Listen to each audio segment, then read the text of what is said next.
you ever been asked the question that you knew the answer and that was really not the problem? Like, has your spouse ever asked you something that they knew the answer to and they just wanted to see how you're going to respond? Or maybe you've crossed a border when the border agent asked you something that they knew the answer to? Have you ever been asked that? This parable that Jesus taught here in this last one, the stories of Jesus, he's asked to solve a legal problem between two brothers. They had a problem, but it was not a legal one. It was a condition of their heart. So they were asking a question not based on wanting a problem solved. They were asking a question wanting to be right in their own eyes. Interesting. The parable of the rich fool was a warning about focusing on stuff that really doesn't matter. And we're going to talk about that parable.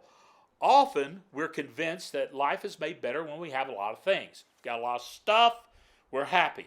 And Jesus is telling us something different. He said it's not about riches. Now, some folks teach that if you have a bunch of stuff, that you're just really wasting your life. No, that's not what he's teaching. What Jesus is teaching, he's anti-wasting your life. He came to give us life, and life is not about acquiring things or power or prestige. It's found in living all for Jesus. Now listen to this parable, and we'll talk about it. Then he told them a parable. A rich man's land was very productive, and he thought to himself, "What should I do? Since I don't have anywhere to store my crops, I will do this," he said. "I will tear down my barns and build bigger ones, and store all my grain and my goods there. Then I'll say to myself, you have many goods stored up for many years. Take it easy, eat, drink, and enjoy yourself." But God said to him, "You fool, this very night your life is demanded of you, and the things you have prepared, whose will they be?" That's how it will be for those who store up treasure for themselves, and that's not rich toward God. In fact, if you think about this, the Sermon on the Mount, Jesus said, "Store for yourselves treasures in heaven, where moth and rust don't destroy or thieves break in for steal. For where your treasure is, your heart was there also." This is a comparable talk of Jesus, talking about owning things or things owning you. What he's saying is beware of greed. Beware of greed. What the heart seeks, the eyes see. And what the eye sees, the hand chases. This rich fool, that's what Jesus called him. How does one become a fool anyway? By saying in his heart there is no God. That's what it says in Proverbs. He had a good year. He had made more than enough, and he was hoarding what he had. Now, being a Jewish person, he should have known that his duty was to provide for those who had less than him. If you look at the story of Ruth and Boaz, Boaz did this. Boaz shared of his abundance with Ruth, and he got more, because that's the way God works. The more generous you are, the more generous God is. That's the way he works. This guy, he missed it. This is the Jewish way. If you had a lot, you shared. It's not a sin to be rich, but it is sinful to hoard and be greedy and not share. That's the story here. Greed makes you live in dependence on what you have and not who you belong to or to whom you belong. God is not an abusive master, and he gives us what we need. Greed is an abusive master, and he is never satisfied. And we all can fall victim to this. I've discovered that most churches talk about stewardship when they really mean stingyship, and they're always worried about living in scarcity and not living in plenty, not realizing that God shall supply all of our needs according to his riches and glory. We should never ask the question, what will it cost? We should always ask the question, what will it do? When Jesus comes back and the church has a big pile of money in the bank, is it because Jesus needs to walk around cash when he comes back? He's going to need some money for pizza.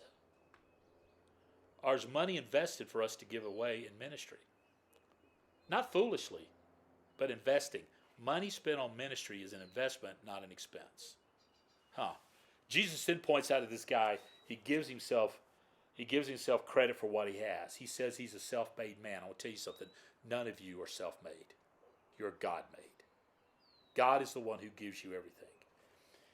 His quest to build bigger barns was really not bad, but it was misjudged. And the motives of his heart were wrong. Jesus points out he was missing the most important thing. That's the things of God. Jesus is not saying be you should be poor. No, he's saying you should be godly. That's what he's saying. God gives people resources for doing good. This rich man could have kept small barns. It broke the greedy grip of true life that comes from living all for Jesus, not of himself. And then the rich fool faced a holy God. He didn't expect that. He thought eat, drink, and be merry because it's all good. He knew he was going to live the rest of his life in ease, but God had the final say. He left everything he had because when you die, you leave it all. He had no internal investment. It's sad. There's a commercial on TV talks about this investment thing. And they say this, your investments will take you in and through retirement. Every time that commercial plays, Terry will say, I'll say, yeah, through retirement. It's called death. That's at the end of retirement. Death. What are you investing in eternally? That's what matters. Some of you going, I never watch TV with you. Well, what about you? Most of us don't have a problem with having too much stuff, but we do have a problem with our stuff having us. We do have a problem with worry over money, worry over finances, worry whether or not God's going to take care of us. Y'all, I've been in a place where I've lost everything. And I've found when you have nothing, God is everything, and God is enough, and he restores everything. He's amazing. So what is this parable saying to you? I've always had a hard time relating to this, but the truth is there. Don't be greedy, be godly. Stop lying to yourself and stop living for yourself. Realize you have eternal investments, and that's the most important. Bottom thing is, don't be a fool. Follow Jesus. Have a great discussion. I hope this helps.